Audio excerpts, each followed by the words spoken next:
Chiquillos de Tiempo de Escena, ¿cómo están? Un gusto saludarlos, saludarlas a todos que nos acompañan durante todas estas semanas en entrevistas y conversaciones con grandes exponentes de las artes escénicas. Hoy día me encuentro yo solo en esta oportunidad. Marieta, de nuevo no pudimos coincidir los horarios, así es que desafortunadamente la he hecho mucho de menos por lo demás.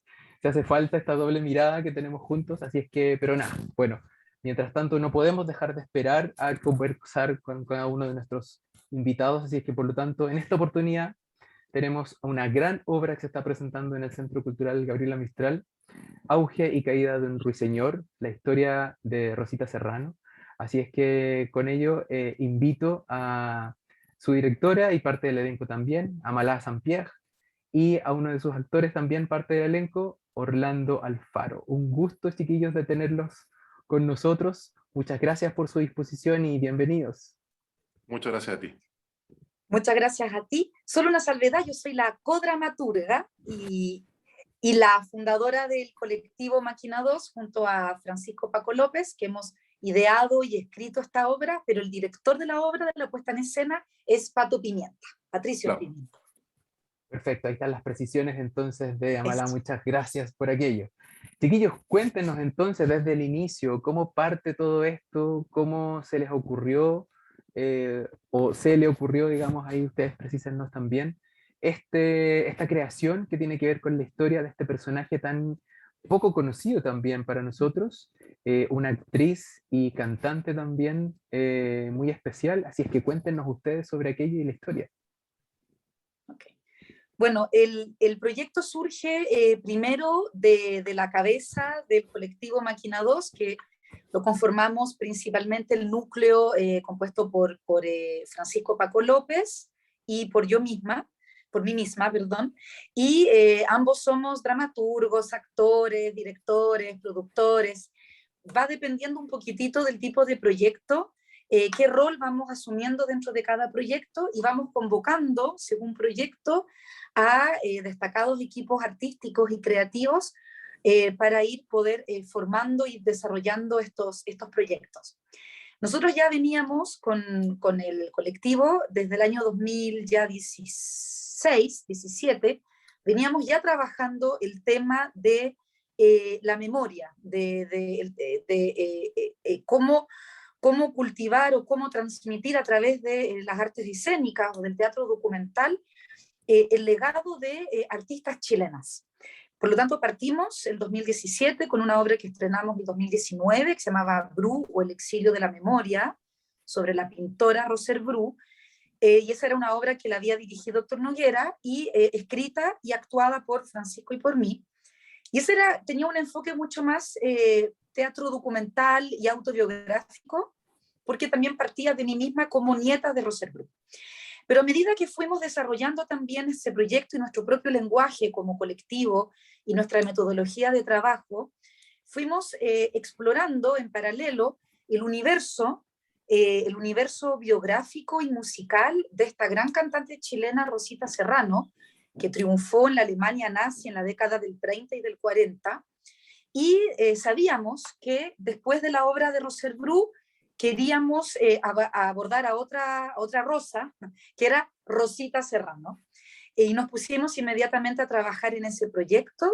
Nos adjudicamos hace ya un año atrás un fondo de artes escénicas y eso nos permitió continuar con este lenguaje que mezcla el teatro con la investigación.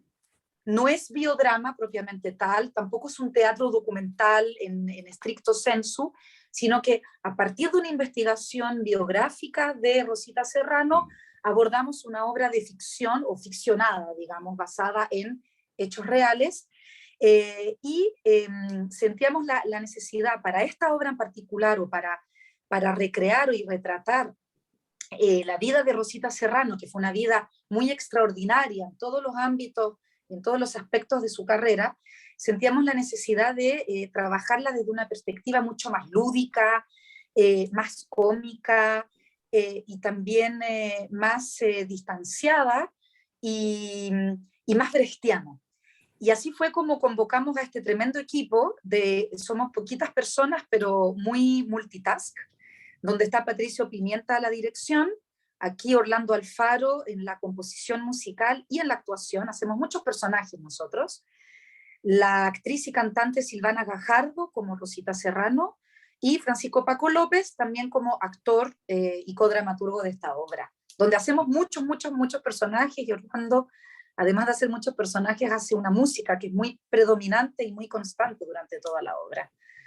Yes. Antes entonces de adentrarnos en la historia propiamente tal, quiero preguntarle a Orlando también sobre su apreciación sobre esta invitación, cómo responde él a esta gran convocatoria, a esta gran obra además, y claro, cuáles son sus aportes y cómo va él entrando en esta amalgama de agrupación. Claro, yo conocí el trabajo de Amalá y Amalá con Pancho en Máquina 2, en Colectivo Máquina 2, y ya había trabajado con Pancho antes, haciendo música también en vivo y actuando. Entonces ya sabía que yo podía aportar desde ahí, Buenísimo. lo cual, por supuesto, para postular a los fondos, para irse de gira, para acotar el equipo, que es súper necesario a veces, como no solamente poder hacer una cosa, sino que hay gente escribiendo, viendo el tema música, etc. Y la gracia era esa, como que sabían que podían contar conmigo como completamente, como creando música, grabándola, tocando en vivo, actuando. Y esta obra además tenemos que hacer 7 a 10 personajes cada uno. Entonces es una locura todo lo que es el cambio de vestuario, pasar por la música, volver a actuar. Ha sido un trabajo así como titánico, pero que es muy atractivo de ver. Entonces la gente entiende eso y lo disfruta más. Y al final el aplauso va cargado un poco de ese esfuerzo que ven de los actores haciendo esta marimaña. Entonces no te pregunto por un personaje, sino que te pregunto por todas tus creaciones, ¿no? Claro, claro, o sea, de partida, hablando del tema musical, como es una obra basada en otra época, en los años 30, 40, yo al tiro como que mi acercamiento hacia ese tipo de música es el cine, como la música de cine, la música incidental. Desde ahí fue la propuesta hacia el Fondar también, como la propuesta sonora que mandé, y también voy tocando en vivo siguiendo la acción, como el proceso entero. Yo siempre estuve con música, con piano, digamos, siguiendo la escena que estábamos improvisando, creando, probando, y de acuerdo a lo que la escena me iba mostrando, yo le metía música, y desde ahí iba creciendo, componiendo, juntando cosas, sonido, textura, eh, y todo el trabajo ha sido como eso, como improvisación, y Pato Pimienta permite que nosotros creemos, que improvisemos, y él va tomando lo que sirve, lo que no, va cortando, precisando. Entonces ha sido súper creativo para todos. Amalá, entonces, este proceso creativo fue hecho justamente en un tiempo bastante complejo finalmente para las artes escénicas. ¿Cómo lo hacen para funcionar todo esto que parece muy grande en relación a la cantidad de personajes y a la cantidad de trabajo? ¿Cómo lo hacen durante todo este tiempo que por lo demás es tan complejo en términos de agrupación, o sea, digamos, de poder juntarse, digamos? Sí, y no solamente ha sido complejo en términos como de la presencialidad y de poder empezar a trabajar desde la presencialidad. Este proyecto originalmente se tenía que estrenar el 2021, claramente claro, con pandemias y cuarentenas de por medio y los aforos y las fases se tuvo que aplazar, porque en el fondo nosotros entendemos que el teatro es una experiencia que hay que vivirla en vivo, no solamente desde una perspectiva creativa y actoral, sino que sobre todo en la audiencia. Es una experiencia en vivo y no habría resultado igual si hubiésemos tratado de adelantar un proceso para hacer de esto un proceso solamente digital o una investigación solamente digital, porque además este proyecto en particular ameritaba la presencialidad por, como decía Orlando, por la multiplicidad de elementos que van apareciendo, de personajes, de microhistorias, microsituaciones. Esta es una obra que en 1 hora y media hemos decidido condensar un proceso de más o menos 10 años de la vida de Rosita Serrano. Ella murió ya con 84, pero fueron 10 años en la época de la Alemania nazi que fueron decisivos para el restante de su vida. Ella llegó muy joven a Alemania en 1936, con 25 años, y entre sus 25 y sus 35 en ese periodo fue absolutamente determinante para lo que viniera después. Entonces, dramáticamente y escénicamente nos concentramos en ese periodo, pero para hacerlo ágil y para mostrar un poco un abanico de todas las vidas y múltiples como facetas que tenía Rosita Serrano, desarrollamos tanto en la dramaturgia como en la puesta en escena, y claramente actoralmente, una obra compuesta como de muchos cuadros, de muchos capítulos. Entonces, en 1 hora y media vamos mostrando 10 capítulos. Y eso provoca una vorágine que al mismo tiempo es muy divertida, que es muy lúdica y que permite hacer como saltos espaciotemporales en la historia de Rosita, en donde por momentos estamos en el año 47 y luego nos vamos al año 43 y luego nos vamos hacia el futuro, el 2022, y de repente estamos en el año 1924. O sea, es esa como atomización de cada escena nos permite entonces jugar de una manera mucho más ágil y creativa y lúdica, como con estas microescenas que decidimos potenciar y que decidimos también sublimar, porque claramente es una obra de teatro, el teatro es un juego, como lo dice la gran actriz Carmen Barros, que es una actriz invitada en nuestro proyecto. Carmen Barros la invitamos también, no solamente porque es una gran actriz de 95, 96 años, sino también porque ella fue muy amiga de Rosita Serrano en esa Alemania, en esa época, en ese contexto, y de las personas vivas es la última persona que la conoció en esa época. Wow. Las personas que conocieron o que se vincularon con Rosita Serrano, ya con una Rosita ya más mayor, ya era una Rosita ya de la década del 70, 80 y 97 hasta su muerte. Pero en esa época, que es la que nosotros quisimos recrear, Carmen Barros es la última sobreviviente. Entonces nos parecía muy interesante poder invitarla en el proyecto, que pudiera aportar también. Ella aparece de manera audiovisual, Carmen Barros. ¿Ella es parte de la investigación también o no? Es parte de la investigación. Nosotros la entrevistamos varias veces a Carmen, y algunas de las anécdotas o de los recuerdos de Carmen los tomamos para transformarlos en dramaturgia o transformarlos en pies dramáticos. Entonces Carmen Barros está presente en términos audiovisuales con algunas intervenciones, no de manera constante, pero sobre todo está presente como en el subtexto, está muy presente en nuestra hipótesis.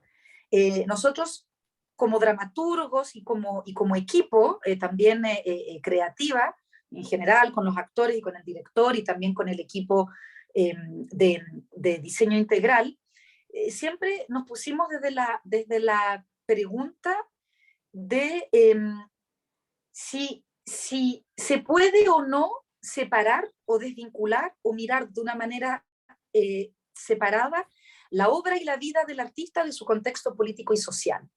Y de qué manera alguien como Rosita Serrano, a través de ciertas posturas que tomó, o de ciertas posturas que no tomó, que omitió tomar, cómo eso determinó su trayectoria, su vida y el impacto de su trayectoria en el legado del arte chileno. Porque claramente su paso por la Alemania nazi y algunos vínculos que ella tuvo, si bien ella siempre se declaró apolítica y por lo tanto nunca tomó una postura definida sobre el nazismo imperante en esa época, pero el hecho de no tomar una postura también es una suerte de postura también. Y eso en un momento dado, cuando ya luego Alemania pierde la guerra y ella de alguna manera pasa un poco al bando de los perdedores, pero siempre un poco confuso, porque la misma Alemania luego la expulsa de Alemania y la decretan persona non grata. Entonces, siempre hubo un poco esta duda de quién era Rosita Serrano, más allá de su faceta como gran cantante. Era una gran diva de la canción, una gran cantante lírica, de música popular, pero con voz de cantante lírica. Pero ¿quién era esta Rosita? Y esa es un poco como la hipótesis que tratamos de cuestionar o de hacer o de preguntarnos, digamos, más allá de la anécdota misma de Rosita Serrano en términos de biografía. Orlando, quiero preguntarte a ti desde lo sonoro también y pasando también por lo visual, ¿con qué nos vamos a encontrar? ¿Qué le podemos contar a la gente con lo que vamos a ver en lo concreto? Porque si finalmente esta historia no tiene que ver con una historia lineal, no tiene que ver con una biografía propiamente tal, sí hay, digamos, algunos guiños a aquello, pero también hay otras cosas muy entretenidas que también tienen que ver con lo lúdico, con el humor, con la música, con lo sonoro, y que esto todo se mezcla en una mágica, digamos, puesta en escena. Cuéntanos un poco de aquello. Claro, como decía Mala, es tanta la información que se podía hacer de una biografía en una obra, que de hecho partimos con un material como de 2 horas y media, 2 horas teníamos de escenas, y Claro. quedó 1 hora y media. O sea, imagínate la cantidad de cortes, de condensación, de síntesis que tuvimos que hacer. Y en este mismo como collage histórico, temporal, también el diseño juega como ese papel, como que las telas, todo es reciclado, se juega mucho con elementos que se ponen y se sacan rápidamente, una peluca, una capa, un zapato, todo tiene que ser muy rápido para poder pasar por todos estos personajes, para contar la historia de forma dinámica. Y yo desde la música también aporto eso, como son cuadros, capítulos, la música inmediatamente introduce la escena. Entonces genera una atmósfera en que la gente entra rápido, porque de hecho la actriz, la Silvana Gajardo, que hace a Rosita, tiene que pasar de una emoción a otra muy rápidamente, porque son distintas etapas de su vida. Una etapa más decadente, otra que está joven, brillante.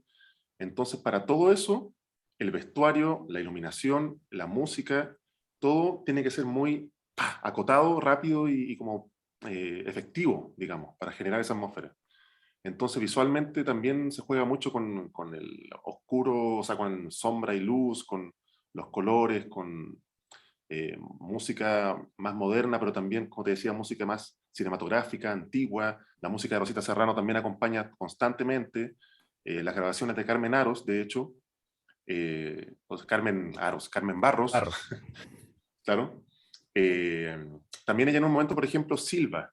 Ella silba en una improvisación que tuvo con Pato Pimienta haciendo un registro audiovisual, y ese silbido fue el pie inicial para la música de la obra. Entonces yo tomé ese silbido, desde ahí No. hice una música, y eso fue el leitmotiv que acompañó toda la obra. Y desde ahí fue mutando sonoramente al resto. Entonces todo va aportando. O alguien llegó un día con un vestuario distinto y desde ahí, o entró la escenografía en un punto del proceso, estas mesas que aparecen, y de ahí, podríamos hacer esto con la mesa, y esto podría ser un café, y esto podría ser una pantalla, y todo va como armándose en este collage gigante. Ujú. Qué hermoso eso de ir viendo cómo el proceso finalmente de creación también va generando elementos muy interesantes y dignos también de conocer en cierta medida. Amalate, que quería preguntar específicamente por qué para ti es tan importante como volver a tomar una historia de una gran mujer, digamos, en este contexto además social en el que estamos y en este momento en el que estamos viviendo. Supongo que también es muy importante aquello. Bueno, voy a separar la respuesta como en dos fases. La primera es que tiene que ver con nuestra necesidad como creadores de rendirle homenaje a otros creadores. Tiene que ver con nuestra postura en base a la memoria histórica. Y la memoria histórica no necesariamente se tiene que abordar o trabajar desde una perspectiva política o historiográfica o de archivo, sino que la memoria histórica también es algo que se puede abordar desde la creación, desde el teatro, desde lo en vivo. Eh, y, y tanto a Francisco Paco López como a mí, el punto de la memoria, desde el origen de nuestra agrupación, incluso con nuestras primeras obras, que abordaban otro tipo de investigación escénica y otra investigación dramatúrgica, pero estaba muy presente el tema de la memoria.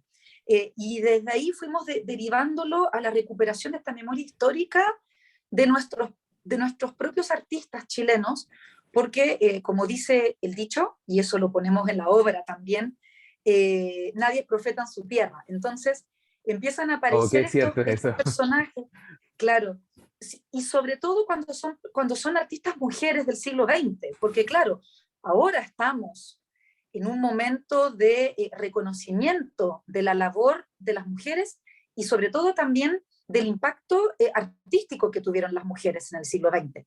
Pero es un reconocimiento muy actual, de hace muy poquito tiempo.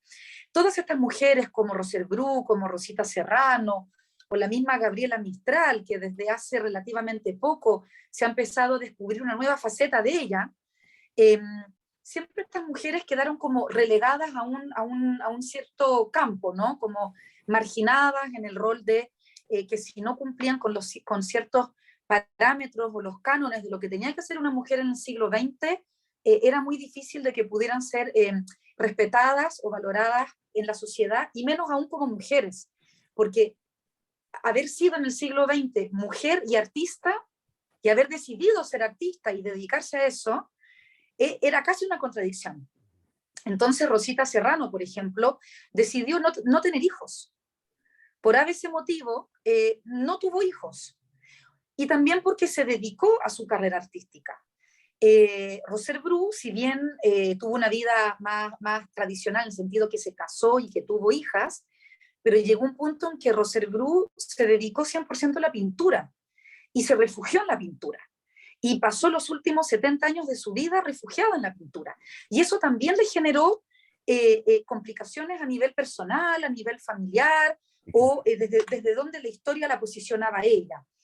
Y así con un sinnúmero de artistas mujeres. Y luego, para terminar de responder a tu pregunta, siento yo que el hecho de casualmente estrenar esta obra que ocurre o que se ambienta en el contexto de la Segunda Guerra Mundial o justo antes de la Segunda Guerra Mundial, el nacimiento del nacionalsocialismo y toda esta vorágine que se vivía en esa época, en donde las personas tampoco tenían muy claro quién era Hitler como personaje.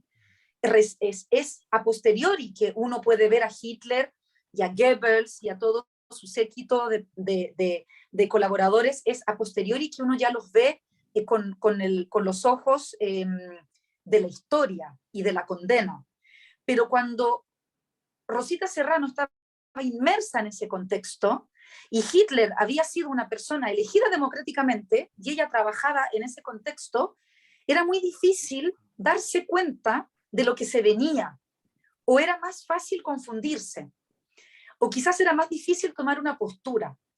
Y casualmente lo vemos ahora con justamente lo que está ocurriendo en Europa y por efecto dominó en el mundo hoy en día, con esta guerra tan barbárica y tan absurda, Rusia, Ucrania, y cómo eso finalmente estamos volviendo a recrear un sentimiento de la época que ya se vivió hace 80 años atrás. Entonces, no hemos aprendido nada, estamos a puertas de una tercera guerra mundial y justamente estamos presentando una obra ambientada en la Segunda Guerra Mundial, en donde lo que nos cuestionamos como artistas sobre el rol que debiese tener un artista en un contexto muy álgido y en un contexto totalitario, si lo llevamos a nuestro contexto hoy en día es muy interesante porque las preguntas siguen siendo las mismas y pareciera que la historia vuelve a repetirse. Entonces es una curiosa casualidad que estemos presentando esta obra justo ahora, a puertas de un conflicto ya a este nivel europeo y mundial. Bueno, las casualidades no existen, así que finalmente esta causalidad finalmente va generando que podamos disfrutar de este gran montaje a través de la historia de esta gran persona que es Rosita Serrano. Orlando, dígame, Amala. Perdón, me gustaría acotar algo. Y el hecho además de que en esta puesta en escena tan genialmente concebida por Pato Pimienta, el hecho de poder jugar mucho con el humor nos permite tomar distancia también. Y esa distancia nos permite elaborar preguntas, pero nos permite también como criticar, pero no criticar desde el juicio, sino que criticar desde el humor. Es decir, ¿Cómo representamos en escena? Hay una escena en donde aparece Hitler. Bueno, ¿cómo representamos a Hitler? Hay escenas que es el personaje que hace Orlando, que es Goebbels. Bueno, ¿cómo podemos representar a un ser tan despreciable como Goebbels?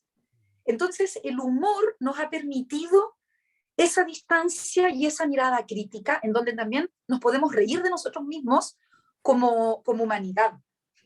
Exacto. Orlando, invítanos entonces a ver esta magistral obra, danos las coordenadas para saber cuánto tiempo nos queda para disfrutarla y dónde, en qué lugar. Bueno, quedan solamente 8 funciones, que son los jueves, sábados y domingos, jueves y sábado a las 20 horas y el domingo a las 19 horas. Las entradas están a 6.000 general, 3.000 estudiantes y tercera edad. Esto es en el GAM, en la sala sala A1, que es la sala de hecho es la sala de música del GAM, y que la adaptamos y la estamos ocupando también como estructura, en su madera y toda su estructura. ¿Qué, Amala? Hasta el 30 de abril. Hasta el 30 de abril, sí, eso. Porque dijiste que son 8 funciones, pero como esto va a quedar colgado en la Perfecto, red, sí. a Hasta lo el 30 de mejor abril. hasta el 30 de abril. Sí, así que es una temporada más o menos breve y que ya empezó y que la gente le está gustando, la están recomendando, así que busquen la información, busquen las fotos y vayan a disfrutarla. Si por alguna razón nos estamos dando cuenta de que han habido funciones o temporadas muy pequeñas de las obras en general, así es que tenemos que disfrutarla lo antes posible, antes que caigan, antes que se salgan, pero finalmente también algunas que vuelven a remontarse, así que hay que disfrutar de aquello. Chiquillos, muchas Y gracias. hacerle una Dígame. invitación al público, a partir de ahora que los teatros van a volver, después de 2 años, van a Muy volver por importante, fin muy al importante. 100% del aforo. El sector cultural, artístico y cultural y teatral en particular, o sea, el de las artes escénicas en particular, ha sido de los más afectados de todos los sectores económicos de la sociedad, porque la cultura también genera economía, también genera trabajo, también genera fuentes de trabajo, y, y hemos estado muy castigados con los teatros cerrados durante 2 años, y cuando los teatros pudieron empezar a reabrir el año pasado, eran con aforos muy reducidos. Entonces, era muy difícil hacer teatro porque existía la posibilidad teórica de volver al teatro, pero con la mitad de las butacas. Entonces era muy complejo poder generar actividad teatral y solventar a las compañías y solventar a los teatros. Y la verdad es que el sector teatral estuvo a punto de morir. Estuvo en una situación muy delicada, muy compleja, al igual que muchos otros sectores, pero es un sector del cual se ha hablado poco. Y quiero invitar al público a pensar que el teatro es un lugar seguro, es uno de los sectores de ocio y entretención más seguros, puesto que el público tiene que tener siempre la mascarilla en su boca y atreverse a ir al teatro, participar. El teatro no es una actividad cara, y no solamente le hace muy bien al país, sino que le hace muy bien al alma de las personas y a la memoria histórica, ya que hablábamos de eso. Así es. Vamos a por ello entonces, a disfrutar de esta gran obra en el Centro Cultural Gabriela Mistral. Chiquillos, muchas gracias por la disposición, muchas gracias por habernos acompañado en esta entrevista. Así que desde ya me despido. Última palabra para terminar. Orlando Amalá. Sí, Auge y caída del Ruiseñor, la historia de Rosita Serrano. Ese es el nombre de la obra para que la busquen. Ticket Plus, están las entradas, muy fácil comprarla y están muy baratas al precio del aceite que tenemos hoy en día. Esto Sí. es una mitad de aceite, así que vayan, por favor, vayan. Amalá. Sí, muchísimas gracias por la invitación y nada, los esperamos porque además de aprender de una historia muy fascinante, lo van a pasar muy bien. Muchas gracias entonces. Y nosotros nos vemos la próxima semana en otra gran entrevista con excelentes entrevistados como siempre. Recuerden que nos pueden seguir en las plataformas de YouTube, Instagram y santi.cl. Allí van a estar alojadas todas nuestras entrevistas, inclusive esta que estamos conversando ahora. Así es que muchas gracias y nos vemos. Chao, chao. Gracias, Cristian. Chau, chau. Chao.